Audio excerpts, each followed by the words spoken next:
Hello, everybody. Thank you very much. Thank you. What a friendly group this is. No Democrats are here, right? Well, I want to thank everybody. This has been a labor of love. You know, we took over a building that was not properly taken care of. It just wasn't. It's a very special building, and we are taking care of it. This was grass, and when you have a news conference, and this was going on for many years, but everybody would just sink into the mud. It was extremely luxurious grass, especially when it was raining, because you'd go down about 5 inches into the mud. And when we had a press conference here, all the press standing back there, they'd be cursing me. The women would be lifting up their shoes, saying, "You've destroyed my shoes. This is terrible."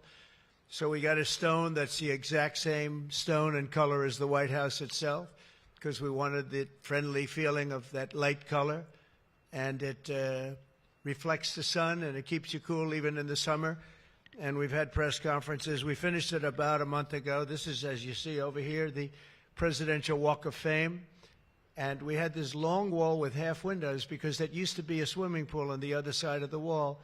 That was the swimming pool where Jackie would say, "I hear women inside." Are women inside? Quite a famous, I'm not saying anything, this was a part of a movie.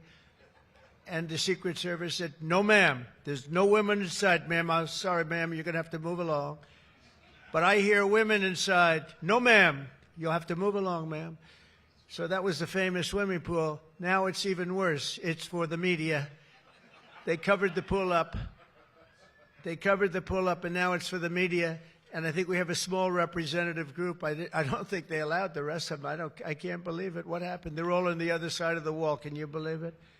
Because this is supposed to be sort of a private event. And there is no such thing in politics as a private event. Lindsey, you learned that a long time ago, right? The great Lindsey Graham. Doing fantastic. You're up 34 points, Lindsey. That's not bad, I'll tell you. It's not bad. So we did the Presidential Walk of Fame from the great George Washington all the way to, well, I think we have to rate him above me. So less than great, less than George. Somebody went up there, they say, "You're the third best president in the United States." This was on television, third best. And they said, "Who are the first two?" "George Washington and Abraham Lincoln." And I got extremely angry at this man. You know, you can't. It's going to be tough to beat, Mr. Senator. It's going to be, John. It's going to be very tough to beat Washington and Lincoln, but we're going to give it a try, right? Hey, they didn't put out 8 wars, 9 coming. All right, we put out 8 wars, and the 9th is coming. Believe it or not.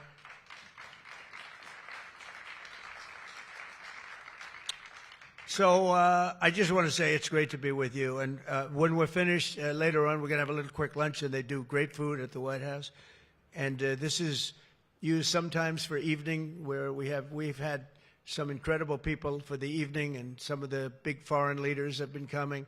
And most excitingly, on the other side, you see the fence and the wall. We're building a world-class ballroom. You know, for 150 years, they've wanted a ballroom here. We don't have a ballroom. We have a little cocktail area, but we don't have a ballroom. The East Room, it's called, is a very small cocktail area. It holds about 88 people if it's tight.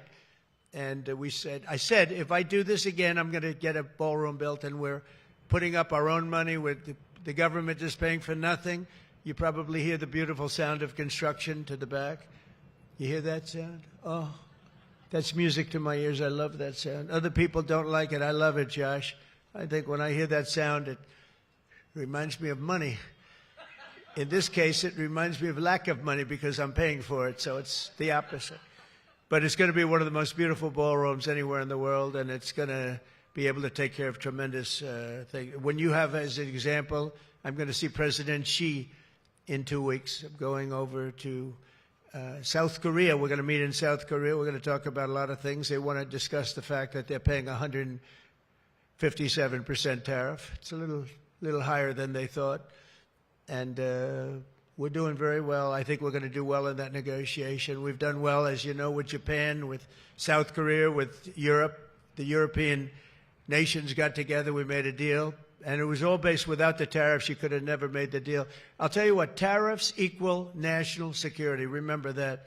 Tariffs equal national security. You got to remember that.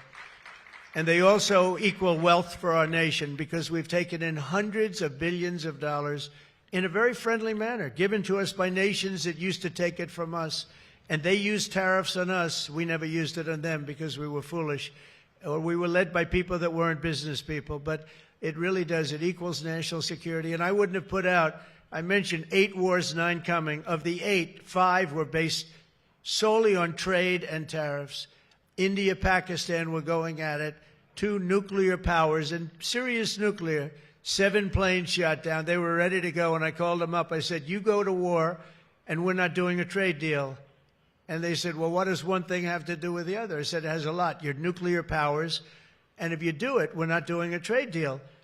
And 24 hours later, they called me, we have decided not to do it. We stopped the war. We stopped the potential disaster, a nuclear disaster, because of trade. And it's been really amazing. But the tariffs have made us a wealthy country. They've given us tremendous defense. They've given us things that we can do for other countries, very positive. But again, really, it's national security, it's national defense, and they are so important. And it's incredible that presidents, for the most part, didn't know how to use them, when to use them. If you go back, you'll see some of the presidents that were the most successful were believers in tariffs. And I even see foreign countries now that we are doing very well with taking ads. Don't go with tariffs. They're taking ads. I saw an ad last night from Canada. If I was Canada, I'd take that same ad also. But they're actually on television taking ads. But I do believe that everybody's too smart for that. We have a very, very big and important case coming up. We should win the case based on the legal merit. We should also win the case based on all of the things I just said. But we're a wealthy country again. Last week, as you know, they found $31 billion. They came to see me. Sir, we found $31 billion. They said, we don't know why. I said, was this a good find or a bad find? It was a good find. It was a plus 31. We're used to finding negative 31s, right, for the last 30 years. I said, check the tariff shelf. Well, those tariffs haven't kicked in. Yes, they did. They kicked in 2 months ago. Check it. He comes back 2 hours later. Sir, you were right. We have an additional $31 billion, billion, not million, Lindsay, billion, that we just found from tariffs. They kicked in earlier than we thought. You were right. We're a wealthy nation again, and we're a nation that can be secure. We're a nation that can start paying down our debt. And with tariffs, we're the wealthiest nation ever in the history of the world. Without them, we've got to slog. We've got to slog. But remember this, other nations, including China, Japan, European nations, they used tariffs against us for many years. That's why we owe $37 trillion. That's why. But they used tariffs very successfully against us, and we had presidents that never fought it. But now you have a president that does fight it. So I just want to welcome you to the incredible Rose Garden. It's just an incredible place. It was done, we did it, brought it back to health. It was in very bad shape, actually, and we brought it back to health. First Lady Melania did a fantastic job on it, the surrounds and everything. It's all brand new wiring. You know, underneath there's a lot of wire, a lot of things. Everything brand new, everything beautiful. The only thing we did is we had to get a hard surface here because nobody could use it because of the grass. So I just want to welcome you, and I hope you're going to be here a lot. We're going to use it for meetings. We're going to use it for press conferences. Now we can use it. It was unusable before, and now we can use it. But everything that you see was redone. All of this was redone, and the whole White House is being redone. Some of you came through they call the Rose Hall. They call it different names, but you probably noticed, I don't know if you came through this door. Did you notice the white marble floor that was put there? That was made out of Home Depot tiles, about 1 foot by 1 foot. They were all broken, about 30 years old. And I replaced it with book-matched marble, paid for by your friend, President Trump. It's like, it's amazing how people like it when you say you paid for it. When I say I paid for it, they say, oh, I love it. But they did a beautiful job. They're great talents. They're very talented marble people I have. And they replaced it with beautiful Paradiso marble and statuary marble. and it's really, really beautiful. I want to thank the outstanding leadership team, and you really do have that. Majority Leader John Thune, who's been my friend. He really, really has done an amazing job. Thank you, John. Thank you. Done an amazing job. I didn't get to know John as well in the first term, and I've gotten to know him very well over the last 9 months, John, and you're doing a fantastic job. Thank you very much. Really great. Majority Whip John Barrasso, who's an outstanding man. Thank you, John. Thank you. Great guy, too.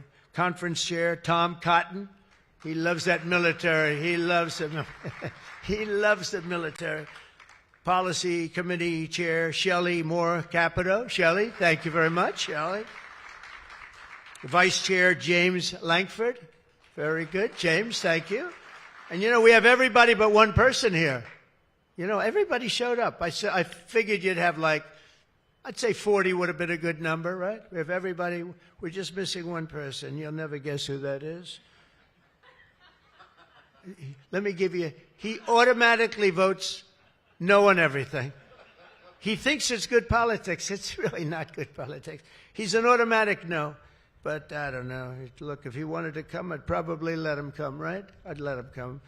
Begrudgingly, but would let him come. And National Republican Senatorial Committee Chair, an unbelievable guy, Tim Scott. You know, Tim, I shouldn't say it because it's so, I don't know if it's good or bad. But Tim ran, and he was very effective and very good. But he was on the debate stage and everything else, he was good just because he's good. But he wasn't as good as they thought he was. And when he got out of the race, he endorsed me almost immediately. And I used him as a surrogate. And I wasn't sure if I should because, you know, sometimes I want a total lunatic to get up and fight for me. And Tim is a really good person. So I wasn't sure. And I put him on the stage, and he ripped the heart out of everybody. He was so brutal. He was so unbelievable. It turned out to be absolutely one of my best surrogates. And it includes a lot of you people that were here. You were all surrogates. But Tim ripped these people apart. And after watching 2 or 3 times, then I wanted him all the time. Right, Susie? I said, I want Tim Scott, get up there. But he was so good. And I said to him, Tim, when you fought for yourself, you were much different. When you fought for me, you were a tiger. You were like unstoppable. You were, really was. You all saw that. What's the difference? He said, I've never liked selling myself, and I love selling somebody that I really do believe in. I really believe in you, and I just felt that way. And it was so nice the way he expressed it. And I want to tell you, you are a champion. You are a winner, and congratulations. Thank you very much. I never love telling that story because I'm not sure if it's a good or a bad story, but I'm telling you, you are an amazing guy, and you fought for me so hard, and I really appreciate it. You got to be my #1 choice, Tim, so something happened. I appreciate it, and you're doing great doing what you're doing right now. I also want to thank the entire Senate Republican Conference for your tremendous work on confirmations. Boy, did we have a couple of weeks, huh? We had some, I signed like 150 of them, and I didn't use an auto pen, by the way. I signed. You know, when you're signing these important, like a general getting approved from 3-star to 4-star and all of these different things and big confirmations and, you know, big stuff, you really have an obligation to actually sign it, I think. You probably noticed right there, number 46 we put up, right? We put up a little bit of an auto pen. We have 46. We have 45. We have 47. It's very interesting. Yeah, 46 is an auto pen. It's up there. It stays up there. People like it. It's probably going to stay up there for a long time. It's true. And I know you're looking into that. And by the way, the auto pen person said he never spoke to Biden. He worked the auto pen. You're not allowed to do that. So if you're looking at anything, just remember it. And remember, they treated us very badly. They treated us very, very badly. So I think you're allowed to just report the truth, including the confirming of my cabinet much faster than first time. I mean, we went so fast, and I give John Thune and all of you credit for that. It was amazing. All of a sudden, I was calling John, I've got to get him approved. Come on, John, because I was getting like one every 2 weeks. And, you know, I had people, they left their job, and they left everything, and it looked like they were. All of a sudden, it was like an avalanche They walked in, James and James, my double James, I call them. They walk in and they had like so many of them. I said, you got to be kidding. Is this like, are you for real, right, James? John Thune did his job, and you got them all done, and you have all those people out there working now, and instead of being very upset with the fact that we couldn't get them approved quickly. So I really appreciate it. You used a method that I wish you could use on U.S. attorneys. You know, I have 10 U.S. attorneys who are phenomenal, phenomenal. A Harvard, a Yale, a this, a that, all top. And the problem is they're not going to ever be confirmed, I guess. I put them in. They'll be there for 3 or 4 months, whatever it's, and then they have to leave. Because anytime you have, as you know, anytime you have a Democrat senator, not even two, just one, they'll say because of the time we're in, we're not approving that person. We're not approving. They never do. They won't approve. And therefore, because of blue slip, I have to tell the person after 3 months, I'm sorry, you'll have to leave. And I put somebody else in. And I've had Democrat senators say the only one we'll ever approve is a Democrat. This is not constitutional. And you really, I hope you can look at that blue slip thing, because I have 10 people that are phenomenal, and they're going to have to leave office. Highly educated, top of their class, everything. And they're going to have a mark on their career that they were a U.S. attorney for 3 months or 4 months, and then they had to leave. And that's so unfair. It's unfair to the public, because the public voted for me in a landslide, and I'm supposed to be picking the U.S. attorneys. And this goes for judges also. But actually more so even for the U.S. attorney with a blue slip. So I have these phenomenal people, many of them young, but truly fantastic people, and they're wondering what's going to happen in another 3, 4, 5 weeks. They're going to have to leave office. I think it's a shame, and I hope you can do something about it, because I'd like to tell those people, we put you there, and you're not going to have on your resume for the rest of your life, you were there for 4 weeks or 6 weeks, and you left like you got canned. So I hope you look at that. Very important. And after your pivotal changes to the Senate rules last month, as a result, this is what you did, the unprecedented obstruction by the Democrats. We've confirmed more than 175 public servants, people that are phenomenal, to keep posts. And that's just been over the last couple of weeks. It's an unbelievable thing what you've done, John, all of you together. So working closely with me, and House majority, the Republican Senate also gave us the largest working class tax cut in American history. And you passed the Lake and Riley Act to throw illegal alien criminals out of our country. You passed the Genius Act and the Take It Down Act with the support of our wonderful First Lady. By the way, she got actual support from the other side. It was bipartisan. I think Rand didn't vote for it again, but I think it was only Rand. You had bipartisan support other than maybe Rand. But another one I'm going to ask you to vote for, and it's in the House now, and I hear it's doing well in the House, James. It's Kate's Law. A young lady named Kate Steinle, I remember it so well, probably 8 or 10 years ago now in San Francisco. She was holding hands with her father on the San Francisco pier, looking out into the water. It's beautiful. Everything was beautiful, but the person wasn't beautiful that did this. And this was an illegal alien that came into our country 5 times, was thrown out 4 or 5 times, they don't even know, but a lot, and came back and shot her through the head. And she went down and she looked at her father, Daddy, Daddy, something happened, and she immediately passed away in his arm. And, I mean, you can imagine, it was so sad, such a beautiful, beautiful, beautiful person. Father was destroyed, virtually destroyed. And they they wanted to pass what they call Kate's Law, and it's now again in Congress, and I hear we're going to get it passed in Congress, and when it gets up to the Senate, I hope you guys can pass it. And basically, very simply, it says that if you're an illegal alien and you come in and you get thrown out, if you come back and get caught, you have to spend 10 years in jail. Very simple. Very simple. if they would have had that, Kate Steinle would be alive today. That was a big event at the time. If you remember Bill O'Reilly, for those of you that like Bill, I think I like Bill, but he was the one, he devoted his life to that law, trying to get it passed. I think it's time that we pass it so that if you get taken out of the country and you come back illegally, knowing that this law is in existence, you go to jail for a 10-year period, and it's going to keep the repeat offenders from coming in. It's going to really keep them from coming in. Senate Republicans have already voted 11 times to get our government back and open for business. We have record business. We're going to be, I think, by the time I hit month number 12, I think we're going to have $20 trillion of investment. We're over 17 right now.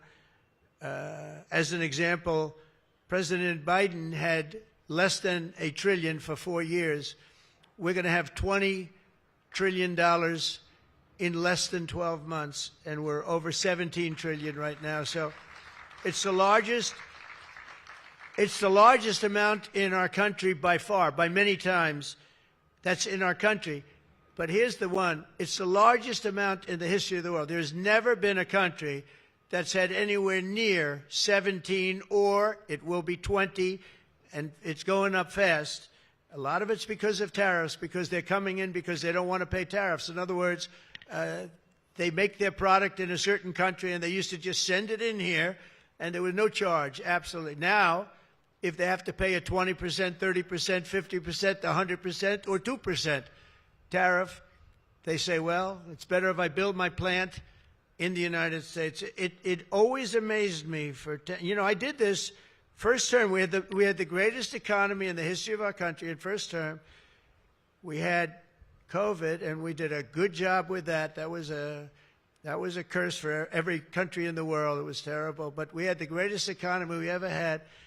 But if you remember, I started the tariffs, but I held it off because it wouldn't have exactly been good at the time to tell France, you know what they were going through, you know what Spain was going through and Italy was going through, that, by the way, we're going to charge you tariffs. But I had started the process. We were going, the country was doing good, and I took in hundreds of billions of dollars from China. I put the full tariffs on China. Biden left the tariffs because he couldn't. It was too much money, but they gave so many exceptions that they were essentially meaningless. In other words, here's the tariffs, but you don't have to pay if you look at somebody the wrong way. You don't have to pay. So they didn't pay very much. But with me, they were paying hundreds of billions of dollars. And again, I have a great relationship with President Xi. I expect to be able to make a good deal with him, and I want him to make a good deal for China, but it's got to be fair. For years, they were making $500, $600, $700 billion. $700 billion, and we'd be making nothing. It was a one-sided, honestly, we built their military. We built China's military with the money that we lost for so many years getting ripped off. So now we're going to have a fair deal, and I think we're going to have a very successful meeting. Certainly there are a lot of people that are waiting for it. Maybe it won't happen. Maybe it won't happen. Things can happen where, for instance, maybe somebody will say, I don't want to meet, it's too nasty. But it's really not nasty, it's just business, and we're going to do a good job representing you people and representing the people of our country. Unfortunately, in a craven and pointless act of partisan spite, Chuck Schumer, who I've known for a long time, and the radical left Democrats are holding the entire federal government hostage to appease the extremists in their party. And they are extreme. I mean, I've never seen anything like it. They're extreme, and you know what? We had a landslide election. We won the popular vote by a lot. We won the swing states, all 7. Remember, they said, if Trump could get 3 swing states, he'd be. And, well, I didn't get 3. I got 7. We got all 7 by a lot, by record numbers. We won the Electoral College, 312 votes. They said, it's very hard for a Republican. It's harder for a Republican, although now I think we've swapped it. I think it's now harder for a Democrat, because if you see what we've done with the Hispanics, with the black workers and black men, and recently a poll came out with black men and women were doing so well. You know, they want security. They don't want to have their city destroyed. Women in Chicago, beautiful black women walking around with red MAGA hats. because they don't want to be mugged and shot and everything else. And then you see a Democrat get up and tell you how safe it is in Chicago. Do you know they've had, in a fairly short period of time, 4,000 murders? This is over a short period of time, 4,000 murders. And they had a holiday where they had 28 people killed and almost 100 shot. And then you listen to this guy, Pritzker. I've known the family for a long time. They threw him out because he was no good, and he became governor. He's got money through the family. He's got money through the family. But they threw him out. He became governor. I said, I wonder how he's going to do. It's a crime palace. It's a shame. And you know what we did in D.C. is unbelievable. You people, you can walk down the middle of the street, Mr. Senator. You can walk down. You can have your wife meet you at the restaurant, and she's not going to be accosted, shot, beat up, raped. It's unbelievable how bad it was. It was one of the worst in the country, and now it's stone cold. I don't say the word perfect, but it's pretty damn close. And, you know, they would average more than a murder a week in Washington, D.C. This is just before we got here, a murder a week. Think of that. The capital of, in my opinion, the capital of the world. They come from Iowa, they come from Indiana, they come from Florida. You call up the parents, I'm sorry, sir, your son has been shot and killed. We have no crime here now. We have no crime. And the National Guard has been unbelievable, the job. Unbelievable. And you know, it also looks better. I do a tour. I hop in that beast. I feel very safe in the beast. The windows are this thick. But I hop in the beast, and I tell the Secret Service, let's drive around town. I used to do that myself. I could drive myself around. I actually like that better. But now I don't think it's a good idea. But we drive around in the streets. The place is looking much, the grass is good, the fences are down, there's no tents, there's no anything. We are looking like it's just a whole new look. And the most important thing, there's no crime. And we're going to fix the roads. We have great pavers. We're going to fix the medians in between the roads, which are half of them are falling down. We're going to take some of the tiles off the bridges, the tunnels that you have. They've been up for 40 years. They're rotted. And we'll put up brand new, gorgeous white tiles like it's supposed to be. But this place is looking really good. And we haven't even started the real fixing up of the town. We're getting rid of the graffiti. You notice there's almost no graffiti anymore. A lot of that beautiful statuary marble had red graffiti all over it, had bad signs up, and it stopped. We've taken out 1,700 career criminals and people that came in through an open border. They came in through Biden's open border, and we've taken them out. The thing having to do with all of the elements in the great, big, beautiful bill, I'll tell you, it's amazing what we've done. $200 billion in costs for medical. What we've done, $50 billion for rural hospitals. And remember, no tax on tips, no tax on Social Security, no tax on... Think of all of these things that we've done. This is the biggest, this is the greatest bill. Social Security, no tax on overtime. But no tax on tips. I got that from a waitress in Nevada. I was making a speech, and I'm at one of my restaurants in the hotel I own there, and I say, how are you doing? Well, sir, it's terrible. They're taxing my tips. They're going, I wouldn't have even thought that. And I looked at it, and she said to me, sir, there should be no tax on tips. I said, say it one time more. No tax on tips. I walked outside to the press. I said, there will be no tax on tips. She was right. And we won that state by a lot. That's not a state that we win by that much, David, but we won it by a lot. So it was pretty good.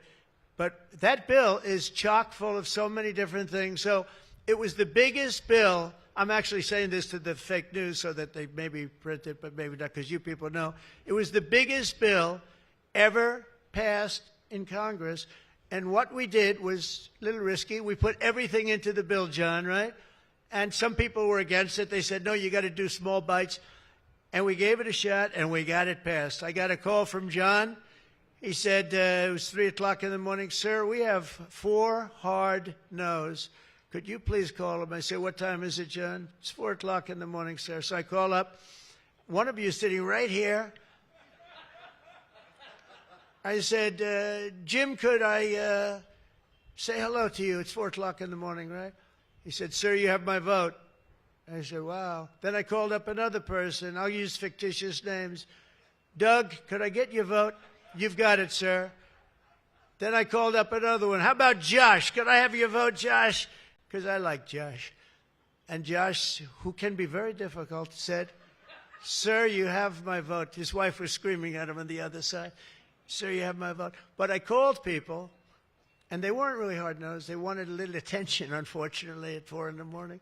Sometimes I like the ones that don't like the attention, but we'll take it anywhere we can. And we got it passed, right, John? And nobody thought that could happen because you have a small majority. And in the how about in the House, we had a majority of 3. We actually went down after that for a period of about 2 months. We went down to a majority in the House of 1. And I kept saying, you know, because I'll tell you, Mike Johnson's great. The team, these 2 teams, did you ever see 2 people more different? One's tall, one's slightly less tall. We want to be polite. They are very different people, but they're the same in terms of talent. They did the 2 guys, and they get along incredibly well. We all do. We get along great. But we passed a bill. We don't need to pass any more bills. We got everything in that bill. There's nothing else we have to put. We got the largest tax cuts in history. We got the extension of the Trump tax cuts. We got all of these things. And, you know, remember, they lie.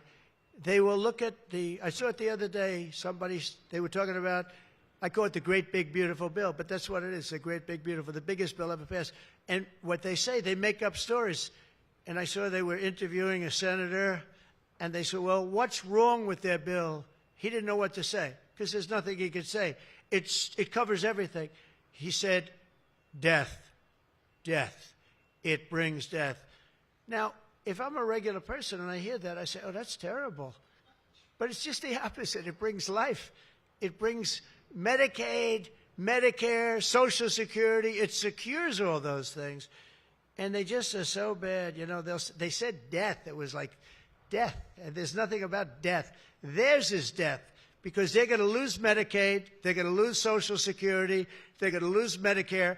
All of those things are going to be gone because the whole country would be bankrupt, and you're not going to have any kind of medical insurance. So with us, it's the opposite. And it's a great bill. We don't need any more. And I want to just say from the beginning, our message has been very simple.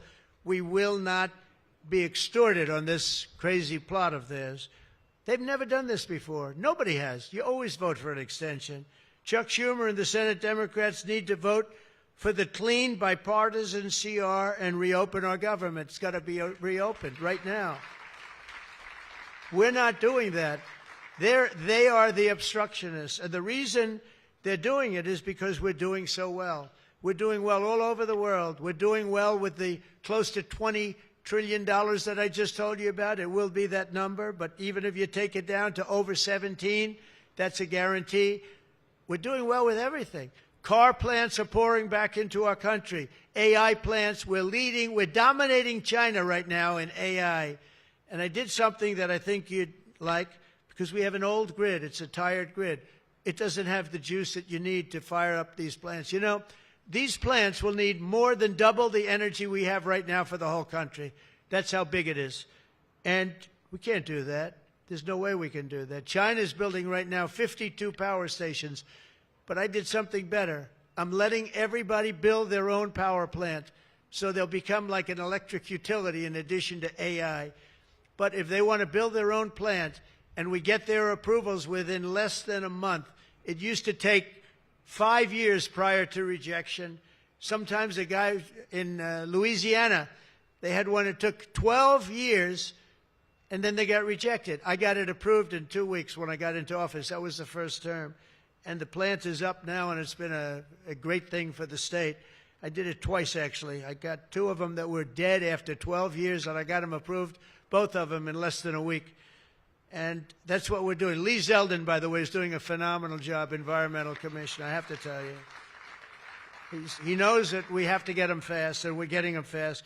So we're leading China in the AI race by a lot. Under Biden, Democrats voted 13 times for continuing resolutions to keep the government open. And all we want is simply to ask them to do it once again. They always voted for it. They never voted against it. Nobody votes against it. But they do that, and they do. It's partially my fault. I mean, I'm watching you, and I'm looking at all these great faces that I've seen, really great people. I think with few exceptions, a couple of you I don't like that much, but with few exceptions, great people. And you look at what they do, and you look at the game they play, and it's a horrible game. And, you know, we have the hottest country ever. This is the hottest country anywhere in the world. And I say this, I'm sure you've heard me say it, but I was over in the Middle East, and the King of Saudi Arabia and others also said essentially the same thing. They said, you know, President, a year and a half ago, your country was dead. We never thought we'd see this. And right now, you have the hottest country anywhere in the world. We do. We have the hottest country anywhere in the world, which tells you about leadership, and that includes your leadership. So as you know, my door is always open to anyone. It's not like that AOC. How about her, where she said, she's talking about having rebellions and everything. She said, well, my door is always open. But she's not the leader. I'm sure the leaders felt very nicely about when she said her door is open. Who the hell wants to go into her door anyway? She doesn't know what the hell she's talking about. She's the one that started. You know, I remember, I'll never forget, she never took a course on the environment. And I watched her one day, and she was on television. She said, yes, our planet will be dead within 12 years. That was a long time ago. Our planet was supposed to be dead. Remember the 12-year theory? We were environmentally dead. Now, these people, they've got an agenda that nobody quite understands. The good news is they don't understand it either. They really have no idea. But the people do. The people understand. We're giving you the biggest tax cuts in history. All of these things, it all adds up that we should do fantastically well in the midterm. The only thing wrong with the midterms is that statistically, when you look, a president gets elected, and for some reason, and nobody, even the great John Thune, cannot explain to me, for some reason, even if he's a reasonably good president, and we've had success like nobody, but for some reason, you lose the midterms. I don't know why. I mean, the odds are tremendously against, like 92% or something. It doesn't make sense. If you have a great presidency, it only makes sense that you win the midterm. So there should be no reason for it. Somebody's going to explain there might be some dark, deep psychological reason where they want to vote the opposite way. I don't know what it is, but we have to win the midterms. Otherwise, all of the things that we've done, so many of them are going to be taken away by the radical left lunatics. I mean, we're going to end up with a communist mayor in New York. Can you believe it? A communist. Remember, I would always say, we will not have a socialist elected in our country. Remember, I'd say that all the time. And I was right. We skipped socialists. We got a communist elected. So I didn't tell a lie. I didn't tell a lie. I was right. We'll have a communist, not a socialist. But we've already seen the impacts of the dangerous game that they're playing. Democrats are causing delays in our air traffic control system. So important. We wouldn't have had, you know, there's Pete Buttigieg. He spent billions of dollars on fixing the air traffic control that used copper wire going into glass wire. Any union electrician here or any non-union electrician would say you can't hook copper into glass. It doesn't work. They spent billions of dollars. They turned on the system, and it was stone cold blank. We're getting a brand new system. We have bids out now. We have 3 great companies bidding. And I want one bid. Sean Duffy's doing terrifically. I want one bid. I want just bid, and they're responsible for everything. Not where they had like 1,000 contractors. Every contractor, they're all running around. In the end, if one of them does a bad job, we want to be able to blame somebody, and it's going to be one of the very big companies because there's a lot of interest in it. So the air traffic control system is going to be rebuilt. Over 1 million federal workers right now, as you know, are going unpaid. That's the Democrats' fault. And children, tourists, unable to visit the museums in Washington, D.C., that we now have beautiful, safe streets, but we don't have the museums open. We should probably just open them. But we are doing things that nobody's ever done, nobody's ever seen. So all of this and the pain that the Democrats have caused during this reckless and completely unnecessary affair, and you could call it the Schumer shutdown or the Democrat shutdown. You can call it whatever you want. And I will say this, that we have Darth Vader. You know Darth Vader, right? Darth Vader is a man who, I think he's sitting right. Is that Darth? Stand up, please, Darth Vader. Stand up. Does everybody know? They call him Darth Vader. I call him a fine man. But he's cutting Democrat priorities, and they're never going to get him back. And they've caused us, and they've really allowed us to do it. And by the way, thank you. You're doing a great job, I have to tell you. So really a great job. Because many of the things that they're cutting, like the New York project, $20 billion we're cutting it, they're not going to get it back. I mean, they're not going to get a lot of things back. They may not get it back. Maybe we'll talk to them about it. But they're losing all the things that they wanted. But many of the things that they wanted are things that we don't want, things that are just so bad for our country. And we're cutting those things out. So while they thought they were doing maybe bad, maybe indirectly they're doing good. The cynical comment that they've made all over the place, and all of their cynical remarks proves beyond all doubt that Schumer is a calculating political partisan. But we knew that. But he's somebody that's in deep trouble. He's losing in all of the polls. He's even losing to AOC +3. Remember +3? What happened to the +3? Are they still around? I had one. I met when I was at the United Nations, I met the president of Somalia. And I said, I have somebody I'd like to give back to you. He said, no, thanks. We don't want her. He didn't want anything to do with her. But today I'm calling on every Senate Democrat to stop the madness, to let our country get back. In the greatest moment in the history of our country in terms of wealth, in terms of job creation, and in terms of investment coming in, these guys go on strike. It's really a shame. So I'm asking them to be smart. It's not working. They're getting killed in the polls. The public understands what they're doing. They're doing the wrong thing. And with that, I just want to say welcome to the White House. When we're finished, they do a great job. When they're finished, we're going to all come in. It will be a little crowded, but that's okay. Into the Oval Office, we'll talk a little bit, a couple of minutes. Got some interesting things. And I think I'd like to have, if I could, John come up and say a few words, and we can close it out. And by the way, this is an open mic. It's open to the world. I think they can hear me out on the street. If anybody wants to come up and say after John, say it. We're all friends, and you can speak your heart out. But we've got to get our government open, and the Democrats are trying to keep it closed. Thank you. John, please.